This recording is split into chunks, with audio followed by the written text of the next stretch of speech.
Nausea, Eleanor Vance decided, was a deeply unromantic feeling. It was also a profoundly honest one. While the rest of Lord Ashworth's ballroom was a symphony of forced smiles and fragrant lies, the cloying sweetness of jasmine perfume failing to mask the sour scent of desperation, the knot in her stomach told the truth. It twisted with the certainty of a bad investment, a ledger book that refused to balance. She stood near a pillar draped in insipid gold silk, a solitary island in a sea of glittering sharks. Her dress, a creation of deep emerald velvet, had cost her father a fortune. It was meant to be her armor, a declaration that the Vances, with their new and vulgar wealth derived from shipping and trade, could buy their way into this gilded cage. But the fabric felt heavy, not protective, and the whispers that followed her were sharper than any blade. They called her the merchant's daughter, the heiress of barrels and crates, the prize pig being fattened for a title. Her fiancé, Lord Julian Croft, was presently demonstrating the spinelessness that was the chief characteristic of his class. He stood in a tight knot of his peers, his signet ring flashing as he gestured, his laughter a little too loud. And at the center of that knot, a figure of absolute stillness in the swirling room, was the Duke of Blackwood. Alastair Beaumont, the Duke of Blackwood. The name itself was a fortress. He was a man built of sharp angles and cold fury, his presence sucking the very warmth from the air around him. He did not smile. He observed, his gaze sweeping the room with the bored indifference of a king reviewing troops he already knew to be inadequate. His legacy was ancient, his bloodline pure, his lands vast. He was everything they were not. Eleanor watched as Julian leaned in, his expression sycophantic. The Duke's posture did not change, but a muscle feathered in his jaw. She could not hear their words, not over the screech of the violins and the braying laughter of a nearby dowager, but she did not need to. She had been studying this particular ecosystem for months. She knew the language of a tilted head, a dismissive flick of the wrist. She needed a moment of air, a respite from the oppressive heat and the scent of wilting roses. She began to move toward the terrace doors, her path taking her behind the cluster of men. And that was when she heard it. The Duke's voice was not loud, but it cut through the din like a shard of ice. "Your intended, Croft," the Duke stated, his tone flat, devoid of emotion. "The Vance girl. Her father's fortune is considerable, I hear." Julian puffed up, a preening pigeon. "Indeed, Your Grace. A veritable lifeline." "A lifeline tied to an anchor," the Duke countered, and the coldness in his voice was so profound it seemed to drop the temperature by several degrees. "I can smell the shipping ledgers on her from across the room. It's the scent of desperation. Do you truly intend to bind the Croft name to a family that still has the grime of the docks under its fingernails?" The air in Eleanor's lungs solidified. The nausea that had been a gentle churn became a violent lurch. It was not the insult itself, she had heard variations of it whispered behind fans for months. It was the source.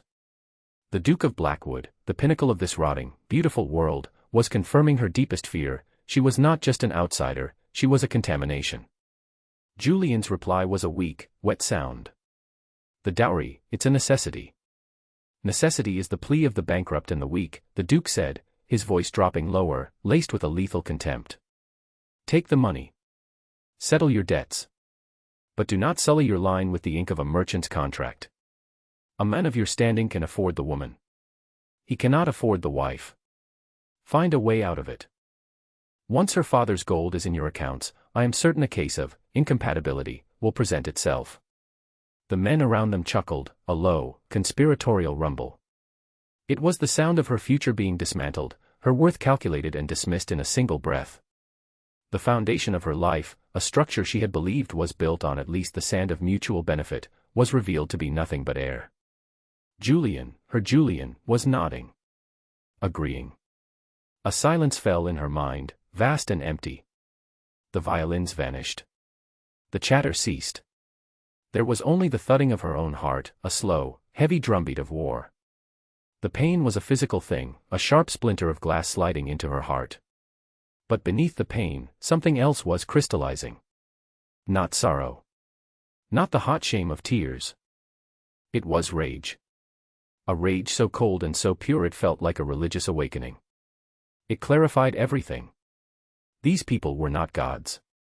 They were scavengers, picking over the bones of their own decaying legacies, and they despised her not because she was beneath them, but because her father had built an empire while theirs crumbled.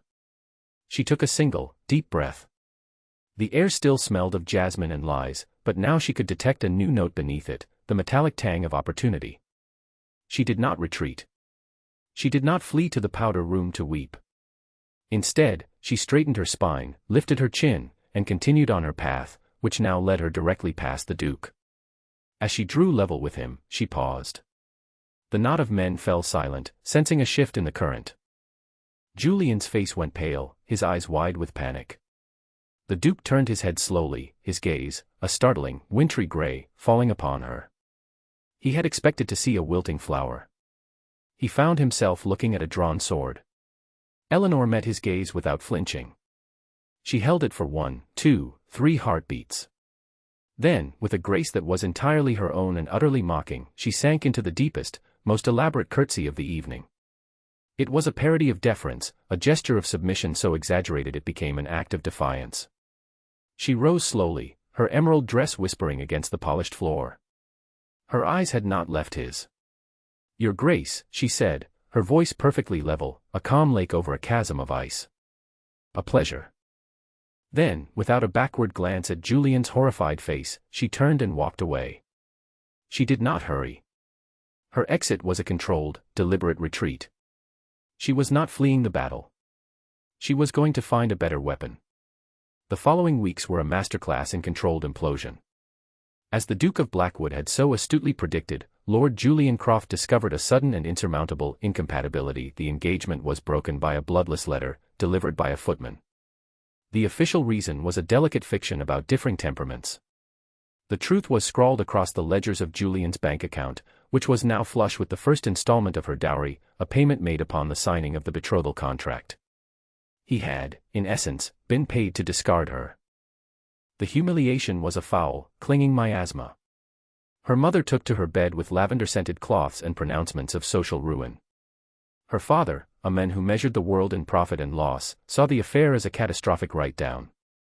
He paced his study, the air thick with the scent of his frustration and the stale tobacco of his cigars, muttering about broken contracts and the untrustworthy nature of the aristocracy. Eleanor did not weep. She sat in that same study, the heart of her father's mercantile empire, and listened. She absorbed the whispers from their contacts in the city, the gossip from the back rooms of banks, the frantic murmurs of creditors. She converted her pain into data, her heartbreak into an asset column. She learned that the aristocracy was not merely untrustworthy, it was insolvent. And the most insolvent of them all was the architect of her humiliation, the Duke of Blackwood. His Grace, it turned out, was presiding over a dynasty of dust. Blackwood Manor, the jewel of his ancestral holdings, was a house built on a foundation of sand. The roof leaked, the tenant farms were failing, and the Duke's name was propping up a mountain of debt so vast it was a wonder it hadn't collapsed and physically crushed him. His pride was the only currency he had left, and he was spending it with reckless abandon. The knowledge was a key turning in a lock. The vague desire for revenge sharpened into a precise, calculated strategy. It was a plan born in the world she understood, the world of commerce, of leverage, of acquiring a controlling interest. "He needs money," she stated one evening, cutting through her father's litany of complaints. She sat opposite him at his great mahogany desk, the polished surface reflecting the cool composure on her face. The scent of ink and old paper filled her lungs, a smell she found infinitely more comforting than any perfume. Her father, Samuel Vance, stopped his pacing. He was a broad, practical man, his hands still bearing the calluses of his early years. He looked at his daughter, truly looked at her, for the first time since the disaster. He saw not a heartbroken girl, but a reflection of his own shrewdness. "Every last one of them needs money," he grumbled. "They bleed it away on horses and cards." "But Blackwood is different," Eleanor insisted. "He is not just strained, he is on a cliff's edge. His creditors are circling. One more bad harvest, one more called-in note, and he will be the first duke in 3 centuries to lose his ancestral seat. His title will be nothing more than an echo in an empty hall." Samuel Vance leaned forward, his interest piqued. "What are you proposing, Eleanor?" "An investment," she said, the word tasting of iron and victory. "We will purchase his debt. All of it. From every lender, at a premium if necessary. We will become his sole creditor." Her father's eyes widened. That would be a fortune. A fraction of the dowry you were prepared to give Julian Croft for the privilege of being his broodmare, she retorted, the words sharp and clean. This is a different kind of purchase. To what end, he asked, though he was already beginning to see the shape of her ambition. To ruin him. To foreclose and take the manor. Eleanor gave a small, cold smile. Ruin is so untidy. And what would we do with a crumbling Gothic monstrosity in the middle of nowhere? No. I am not interested in his ruin. I am interested in his name. The plan, once articulated, took on a life of its own.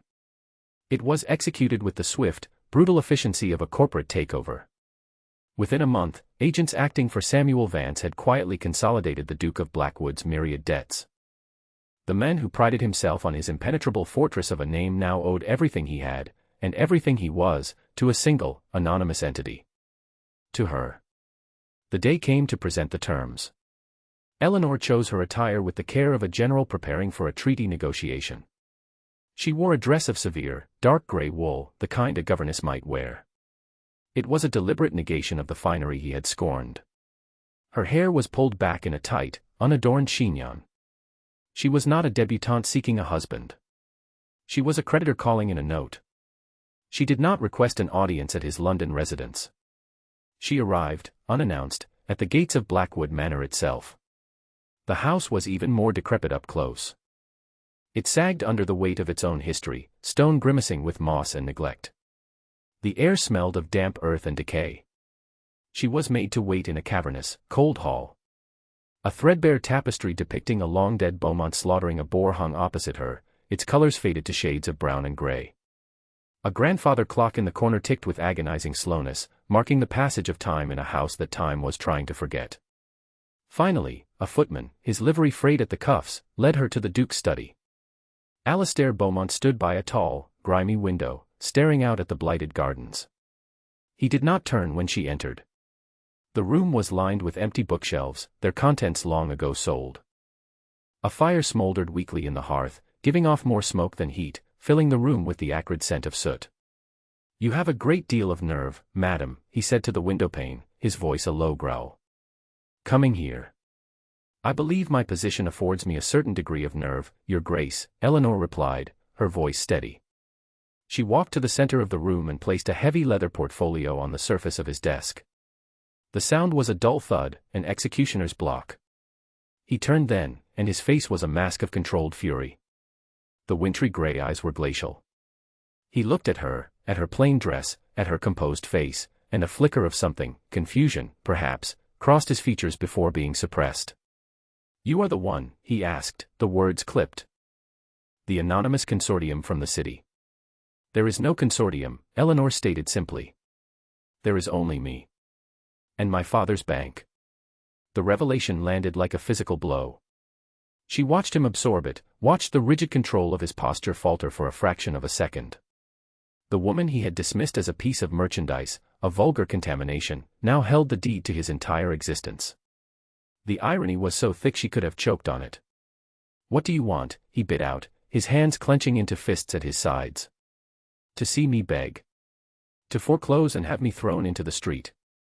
As I told my father, your grace, I find ruin to be an untidy business model," she said, her tone coolly professional. She gestured to the portfolio. "Your debts are all there. The interest rates, the payment schedules. As you can see, you are bankrupt in all but name. Your assets, this house, your lands, your title, are forfeit." He stared at her, the silence stretching, thick with hatred. "Then state your terms. Name your price for my public evisceration." Eleanor took a breath. This was the moment. The culmination of her cold, calculated rage. "I do not want your ruin," she said. "I want your name. Your title. Your protection. The portfolio contains a contract. A marriage contract. My dowry, the full and complete sum originally intended for Lord Croft, will be transferred to your accounts upon our marriage. It will be sufficient to clear every debt listed in that book, restore this house, and make your lands profitable again." He stared at her as if she had sprouted a second head. The sheer, unmitigated audacity of it seemed to stun him into speechlessness. You would buy me, he finally whispered, the words laced with venomous disbelief. Like a prize stallion at auction. You are in no position to be proud, Your Grace, Eleanor said, her voice dropping to a near whisper, yet carrying the weight of steel. You are a man who advised another to take a woman's money and discard her like refuse. It seems commerce is a language you understand, after all. This is just a more honest transaction.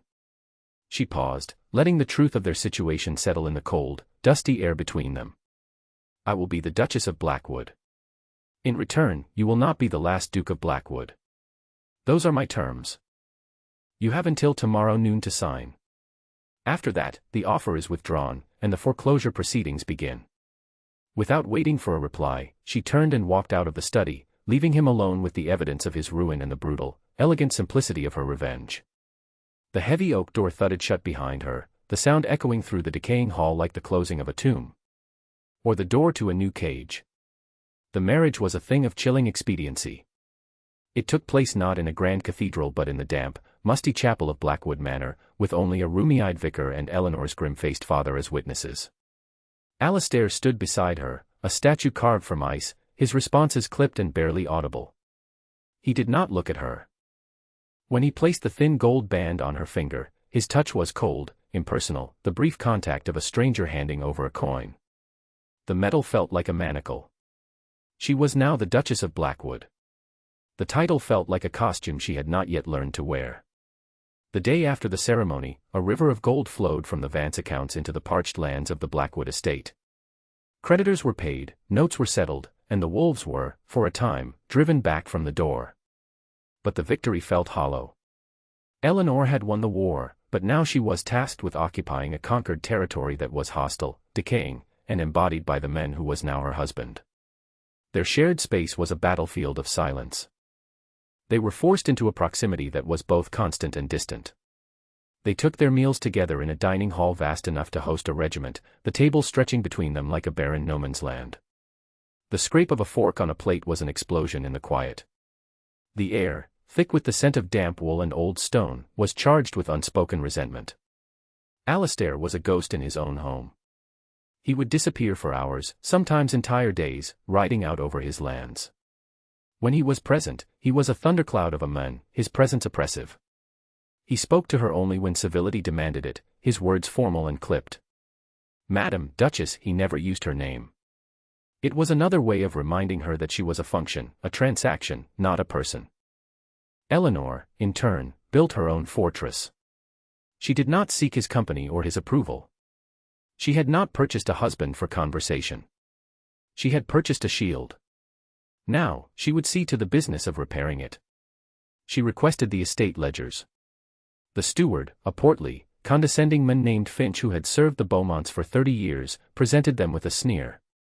They were a chaotic mess of spidery script, missing receipts, and creative accounting that bordered on outright theft. It was the work of a man who believed his master was too proud, and now too broken, to look closely. Finch was her first campaign. She spent a week in the Duke's study. He had silently ceded it to her, preferring the library, tracing every shilling. The room still held his scent, a clean, sharp fragrance of bergamot and cold air that was a stark contrast to the room's neglect. She worked from dawn until the candles guttered late at night, fueled by black tea and a cold, satisfying fury. Her mind, honed on the whetstone of her father's business, sliced through Finch's deceptions with ease. She found inflated prices for seed, wages paid to phantom workers, and a steady, siphoning leak of funds into an account held in Finch's brother's name. The Duke had not just been drowning in debt, he had been actively robbed by the men he trusted to keep him afloat. When she had compiled her evidence into a neat, damning report, she summoned Finch to the study. She did not raise her voice. She simply laid out the facts, her finger tracing the lines of fraudulent entries. You have been stealing from this estate for at least a decade, Mr. Finch, she concluded, her voice calm. The total comes to just over £8,000. The man's face, usually florid, turned the color of old parchment. He stammered, blustered, spoke of loyalty and long service. Eleanor listened patiently, her expression unchanging. Your loyalty was to your own pockets, she said when he finally ran out of air. You have 24 hours to vacate your cottage. If you are not gone by then, this report will be delivered to the magistrate. I am sure they will find you accommodation, though it will be significantly less comfortable. Finch, stripped of his bluster, seemed to shrink. He saw in her not the flighty aristocrat's wife he had expected, but something far more frightening, a woman who understood numbers. He scurried from the room without another word. That evening, at their silent dinner, Eleanor placed a single sheet of paper beside Alistair's plate. It was a summary of Finch's dismissal and the reasons for it. He picked it up, his expression guarded. He read it, his brow furrowing slightly. He read it again. He placed it down on the table, his long fingers resting on the edge of the paper. For the first time in weeks, he looked at her, truly looked, his wintry eyes holding a flicker of something other than animosity. It was not warmth. It was not approval. It was a grudging, astonished flicker of appraisal. He had expected her to fill the house with new curtains and frivolous parties. He had not expected her to decapitate his household management with the clean efficiency of a guillotine. Finch has been with my family since before I was born, he said, his voice a low rumble. And he has been robbing your family for nearly as long, she countered, meeting his gaze. The books are in the study, should you wish to verify my calculations. He did not reply. But he did not challenge her, either. The silence that fell between them afterwards felt different. The tension had not vanished, but its character had changed. It was no longer the static resentment of two enemies locked in a room. It was the watchful, assessing quiet of two sovereigns on a shared border. One evening, a week later, she was still in the study, a shawl wrapped around her shoulders against the persistent damp chill of the house. A new set of ledgers was spread before her, her own neat script beginning to fill the pages, imposing order on chaos. The fire had died down to sullen embers. The clock had just struck midnight. She was so engrossed in tracing the yield from the North Quarter farms that she didn't hear him enter. She only became aware of his presence when a shadow fell over the page. She looked up, startled, her hand instinctively going to the letter opener on the desk, a small, sharp blade she kept for a sense of security. Alistair stood there, silhouetted against the dim light from the hall. He was in his shirt sleeves, his cravat undone. He looked tired, the rigid mask of ducal pride softened by exhaustion. He said nothing. His gaze went from her face to the sea of paper on the desk, then back to her. Eleanor's heart hammered against her ribs. She expected an order to leave, a demand for what she was doing in his private space. She braced herself for a confrontation. Instead, he walked over to the decanter on a side table. He poured a measure of brandy into a heavy crystal tumbler. The soft clink of the glass stopper was the only sound. He walked back to the desk, placed the tumbler near her right hand, and then turned and left the room as silently as he had entered. Eleanor stared at the glass. The amber liquid caught the candlelight, glowing like a warm, captured sun.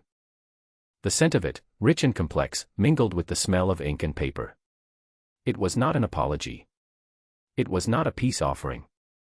It was a silent, functional acknowledgement. A grudging recognition of her labor. She slowly wrapped her cold fingers around the tumbler. The glass was cool, but she imagined a trace of warmth from his hand lingered. For the first time since setting foot in Blackwood Manor, she did not feel like an intruder.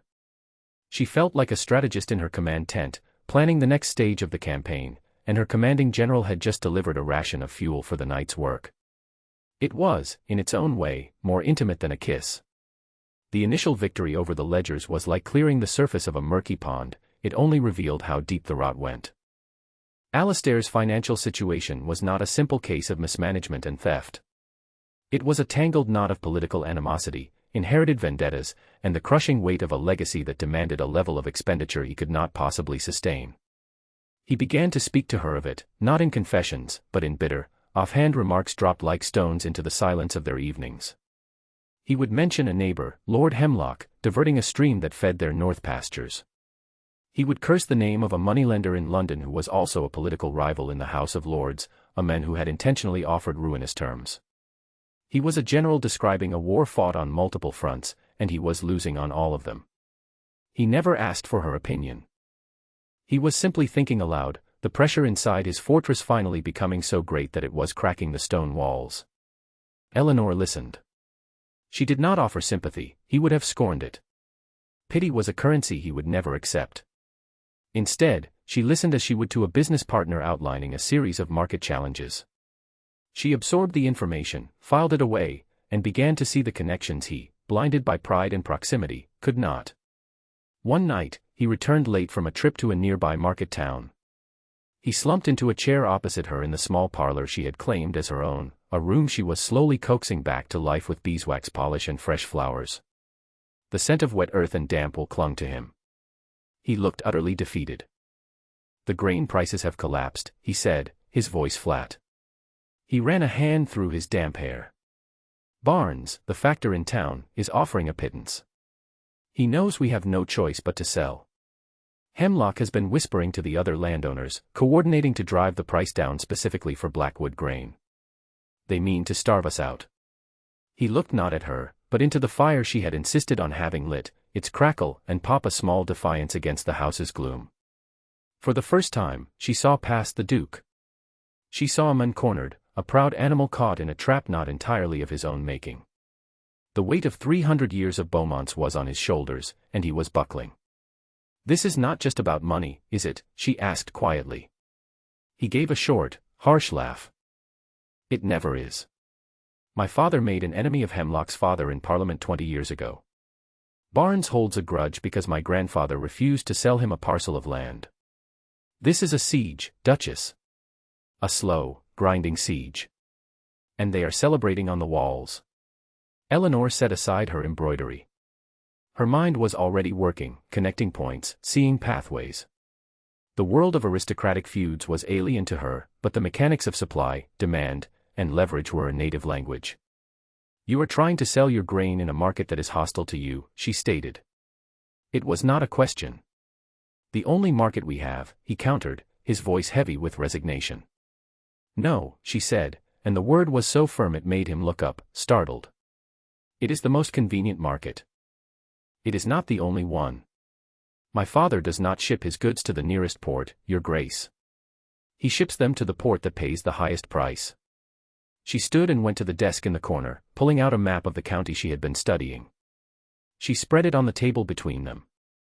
"We are 30 miles from the coast here," she said, her finger tracing a line. "There is a canal that runs 20 miles south of here. It connects to the river network. My father's barges move wool and timber along the canal to the port at Stonehaven every month." Alastair stared at the map, then at her. A spark of interest lit his tired eyes. "The cost of transport would be ruinous." "It would be, if you were paying market rates," she agreed. "But you are married to me. My father's network is now your network. His barges will transport our grain for a fraction of the cost. The prices at the Stonehaven granaries are 30% higher than what Barnes is offering, even after transport. We will bypass Hemlock and his cronies entirely. We will sell to the open market." The logic was simple, brutal, and entirely outside the scope of his world. He had been fighting a land war, using the traditional tactics of his class, personal appeals, reliance on local loyalties, and stoic endurance. She was introducing naval power. He was silent for a long time, his gaze fixed on the map, on the thin blue line that represented a possibility he had never conceived. He was looking at a solution. A solution she had provided. "It would take weeks to arrange," he finally said, testing the idea. "It will take one letter," she corrected him. "I will write to my father tonight. The barges can be diverted on their next run. We will need to have the grain moved to the canal depot by the end of the month." The dynamic in the room had shifted irrevocably. She was no longer just the woman who had balanced his books. She was his strategist. His quartermaster. His ally. The transaction that had begun their marriage was evolving into a partnership. The next few weeks were a flurry of activity. Alastair, energized by a flicker of hope, threw himself into organizing the transport. He worked alongside his tenant farmers, his ducal aloofness stripped away by the urgency of the task. Eleanor managed the logistics, coordinating with her father's agents, arranging for storage, and negotiating the final sale price. They were a team. The realization was as startling as it was undeniable. One afternoon, a sudden, violent squall blew in from the west.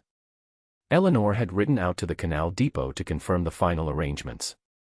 The journey back was a battle against wind and driving rain. The path, little more than a muddy track, became a treacherous river of slurry. Her horse stumbled, its hoof catching in a deep, unseen rut. Eleanor was thrown, landing hard in the cold, clinging mud. She was bruised and winded, her heavy wool riding habit soaked through and weighing her down. She struggled to her feet, shivering, the damp chill sinking into her bones. Just as she managed to calm her frightened horse, another rider appeared through the grey sheet of rain. It was Alistair. He must have ridden out looking for her when the storm hit. He dismounted in an instant, his face a mask of concern that looked utterly alien on his usually impassive features.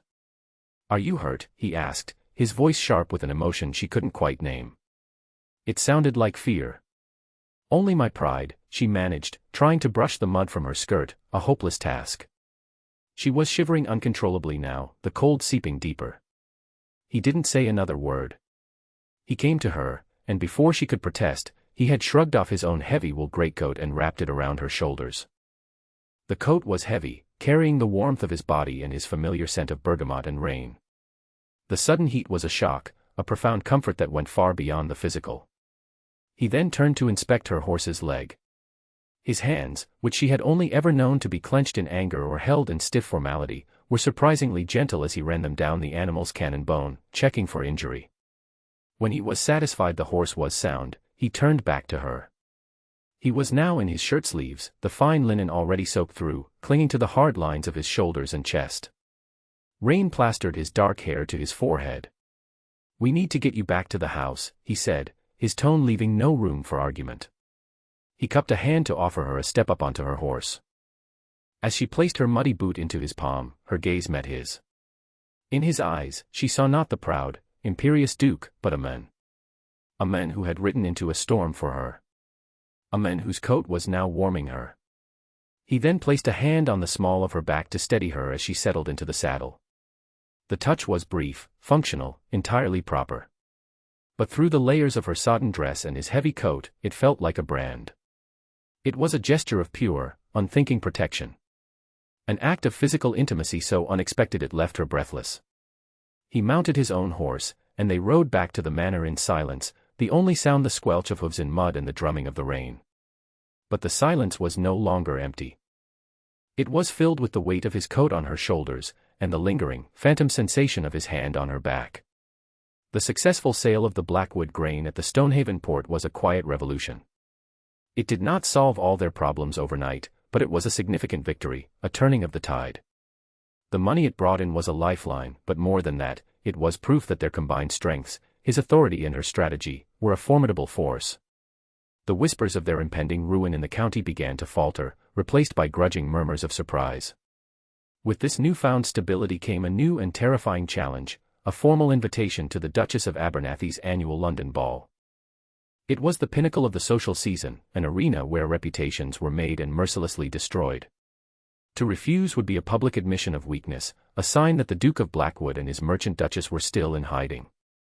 To accept was to walk willingly into the lion's den. "We must go," Alistair said, holding the thick, cream-colored card in his hand. He stood by the window of the newly cleaned and aired-out morning room. Sunlight, for the first time, seemed to reach into the corners of the house.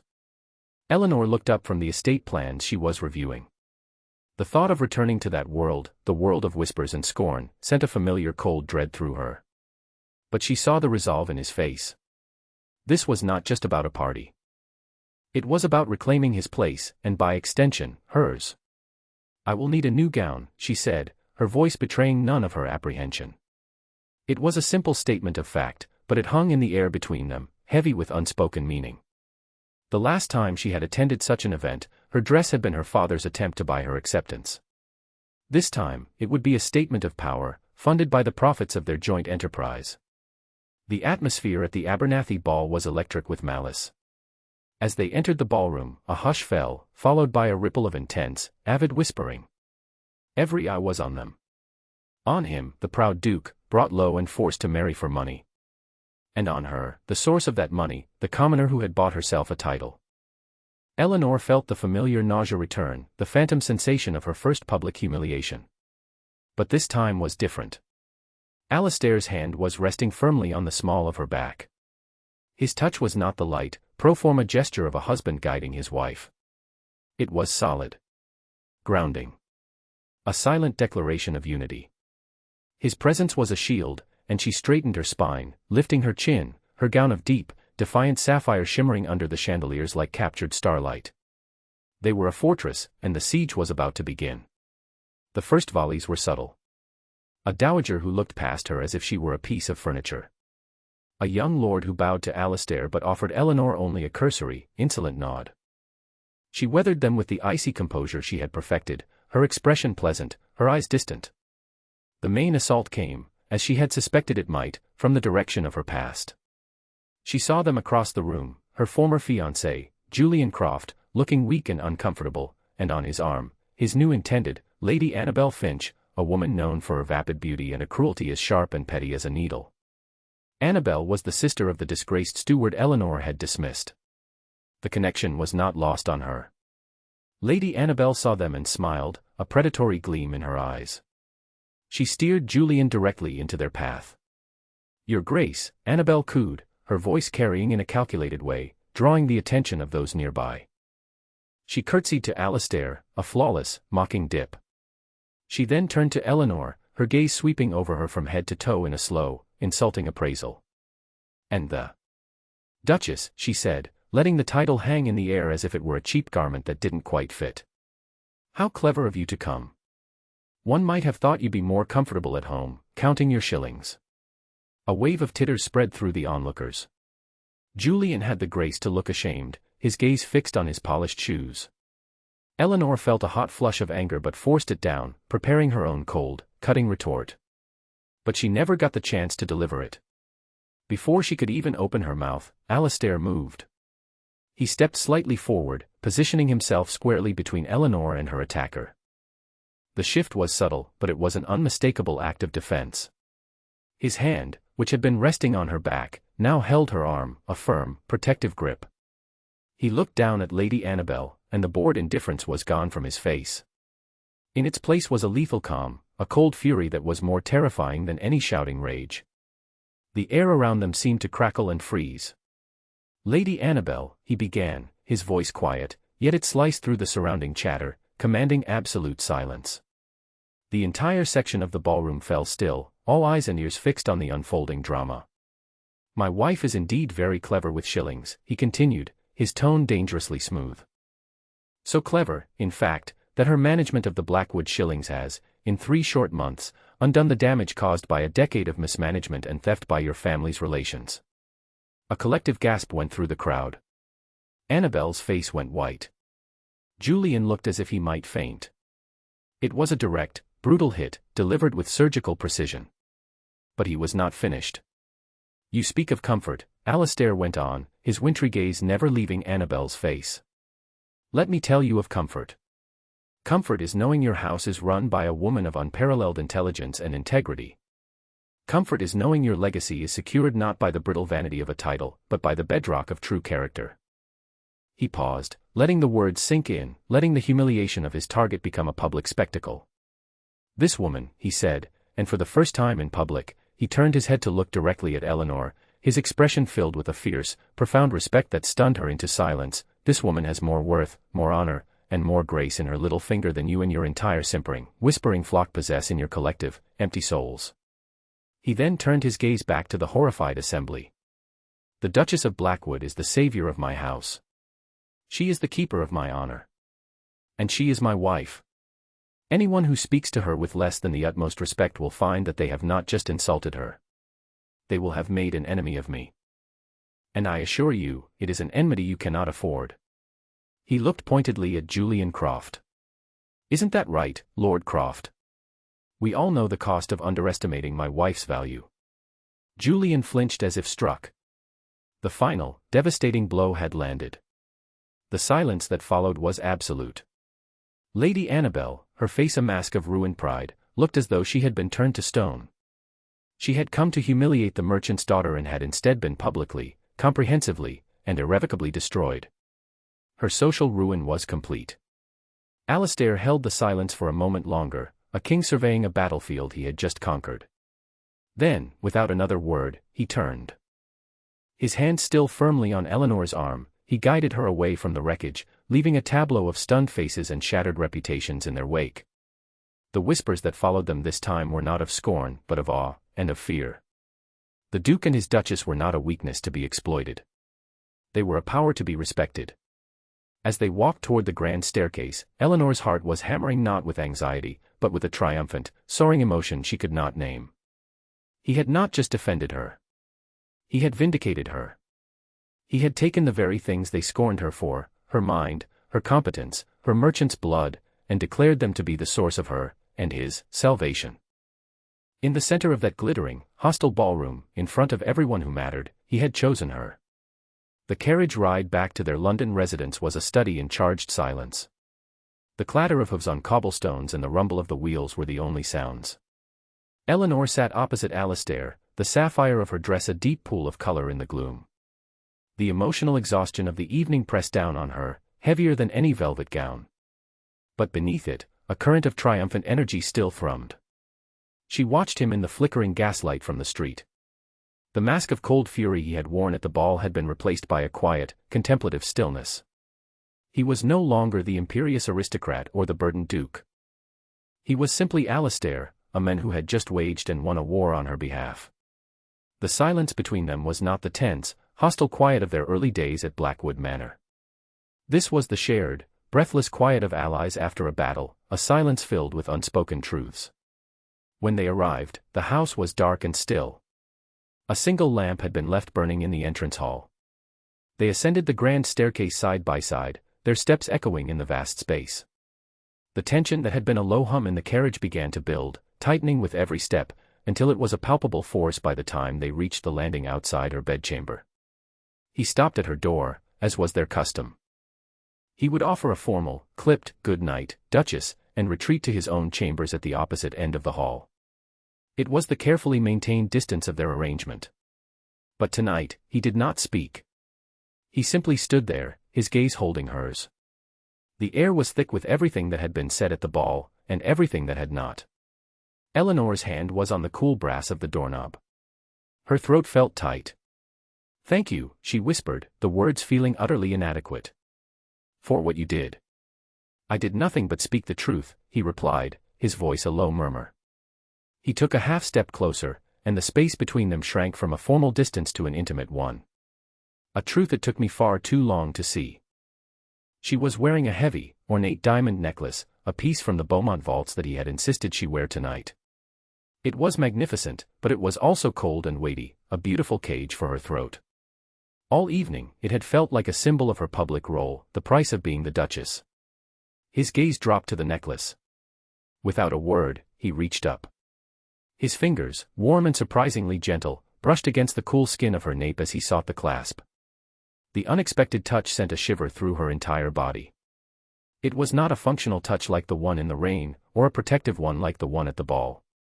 This was different. This was deliberate. Careful. He fumbled with the intricate clasp for a moment. "My mother always complained about this damnable thing," he murmured, his voice close to her ear. The warmth of his breath ghosted across her skin. The necklace came free. He drew it away, and the release of its weight was a profound relief. He did not simply put it aside. He held the cascade of diamonds in his palm for a moment, looking at it as if it were a gaudy trinket. Then he placed it on a nearby console table with a soft, dismissive clink. The symbolic act was unmistakable. He was removing the trappings of her public office, leaving only the woman who stood before him. "Eleanor," he said. It was the first time he had ever spoken her name. The sound of it on his lips, spoken with such quiet intensity, was her undoing. The carefully constructed walls around her heart, the fortress she had built from cold rage and pragmatism, began to crumble. "Why?" she asked, her voice barely a whisper. "Tonight. Why did you?" She couldn't finish the sentence. "Because I was a fool," he said, his eyes, so often like chips of ice, were now dark and turbulent, like a winter sea. "I was a proud, blind fool. The night I first saw you, at Ashworth's ball. I was a man drowning. Drowning in debt, in duty, in the expectations of 1,000 ancestors. I looked at you, and I saw life. Competence. A world where a man built things instead of just desperately trying to keep them from turning to dust." His confession stunned her. She had always believed his scorn came from a place of superiority. To hear it was born of a desperate, hidden envy was to see the entire landscape of their history shift. "I was afraid," he admitted, the words costing him dearly. She could see the effort in the taut line of his jaw. "And I was cruel. It is the prerogative of the desperate. I lashed out at you because you represented everything I was not. Strong. Capable. Real. I advised Croft to discard you because I could not bear the thought of a man like him, a weak and feckless fool, possessing something so valuable." He reached out, not to touch her, but his hand hovered in the space between them, trembling slightly. "And then you came to Blackwood. You walked into my ruin, and you did not see a pathetic, broken man. You saw a problem to be solved. An account to be balanced. You fought for my home, for my name, with more loyalty and intelligence than anyone in my entire life. You saved me, Eleanor." Tears she had refused to shed for her own humiliation now welled in her eyes for his raw, painful honesty. "I did it for myself," she confessed in turn, her own voice thick with emotion. It was revenge. It was a business transaction. It began as one, he agreed, and now he did touch her. He gently cupped her jaw, his thumb stroking her cheek, wiping away a tear she hadn't realized had fallen. His touch was electric, a jolt of warmth and connection that shot through her. "But it is not one now. Is it?" She couldn't speak. She could only shake her head, her gaze locked with his. The space between them vanished. He lowered his head, and his lips met hers. It was not the cold, formal press of their wedding ceremony. It was not the desperate fumbling of a boy like Julian. This was the kiss of a man. It was heavy. Grounded. Real. It was filled with the desperation of his confession and the triumph of their public victory. It was a kiss of profound respect and burgeoning, astonishing love. It was not a transaction. It was not an accident. It was a conscious, deliberate expression of a partnership forged in ice and fire. She wrapped her arms around his neck, pulling him closer, and surrendered to the kiss, to the men, to the impossible, wonderful truth that her greatest enemy had become her heart's most stalwart defender. In the silent hall of the London house, surrounded by the ghosts of their animosity, a new foundation was laid, not of commerce or convenience, but of a love that had earned its right to exist. 1 year later, the season had turned full circle. A crisp autumn wind swept through the valley, carrying the rich, earthy scent of wood smoke and damp leaves. But inside Blackwood Manor, all was warmth and light. The oppressive damp chill that had once clung to the very stones was gone, banished by repaired roofs, sealed windows, and fires that burned brightly in every hearth. The scent of decay had been replaced by the clean fragrance of lemon wax, the comforting aroma of baking bread from the revived kitchens, and the faint, pleasant smell of ink from the study. The manor was no longer a tomb, but a home. It was alive. Eleanor stood in that same study where she had once confronted a ruined duke. The once empty bookshelves were now beginning to fill again, not with dusty tomes of heraldry, but with new volumes on crop rotation, animal husbandry, and engineering. The large mahogany desk was no longer a battleground but a shared workspace. She was not alone. Alistair stood behind her, his arms wrapped loosely around her waist, his chin resting on her shoulder. They were looking at the estate ledger for the year. It was not a book of debts and losses, but a testament to their joint efforts. The columns were written in her neat, precise script, but the margins were filled with his stronger, more decisive hand, adding notes and calculations. "The yield from the North Fields is up 17%, he murmured, his voice a low, contented rumble near her ear. "Your idea to introduce clover has revitalized the soil. And your decision to invest in the new drainage system prevented the spring floods from washing away the seed," she countered, leaning back against the solid warmth of his chest. "It was a partnership." He smiled against her hair. "It always is." Their relationship, born of a hostile takeover, had evolved into the most seamless of mergers. She was the strategist, the mind that saw patterns and pathways. He was the commander, the will that implemented the plans and inspired the loyalty of their people. He still carried the authority of his title, but he wielded it now with a wisdom and humility he had learned from her. She, in turn, had learned to temper her pragmatism with his deep, ancestral understanding of the land and its rhythms. A log shifted in the fireplace, sending a shower of bright orange sparks up the chimney. Outside, the wind howled a lonely tune, but within the walls of their home, there was only peace. The past year had seen the final routing of their enemies. Lord Hemlock, faced with the Blackwood estate's newfound prosperity and its unassailable access to distant markets, had abandoned his petty war and sued for a truce.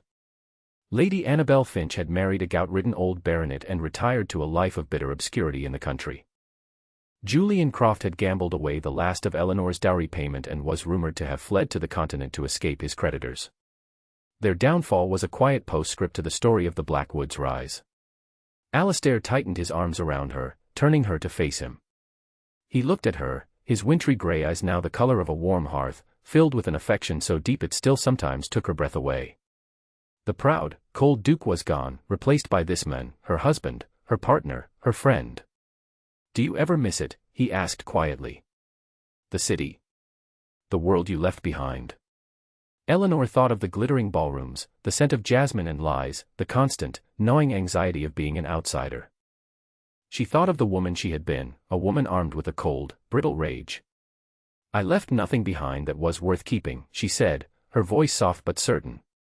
She reached up and touched his face, the slight roughness of his jaw a familiar, comforting texture. "Everything I value is here." He leaned down and kissed her. It was not the desperate, revealing kiss of that night in London, nor the fiery, passionate embraces that had followed. This was a kiss of quiet contentment, of deep and abiding love. It was the kiss of a man who was home. When he drew back, he kept his forehead pressed against hers. "I love you, Eleanor," he said, the words no longer costing him anything, flowing as easily as breath. "I think, perhaps, I started loving you the moment you walked into this room and sold me back my own soul." She smiled, a true, warm smile that reached her eyes. "It was a sound investment," she whispered. "It has yielded an excellent return." He laughed, a rich, genuine sound that filled the room. He took her hand, his strong fingers lacing through hers, and led her to the window. Together, they looked out at the land spread before them. The fields were resting under a blanket of evening mist, the great oaks standing as dark, steadfast sentinels. It was his legacy, his birthright. But it was their future. A future they had built together, not on a foundation of pride or of commerce, but on the solid, unshakable ground of mutual respect, and a love that had proven itself stronger than any ruin. His hand tightened on hers, a silent promise in the gathering dusk,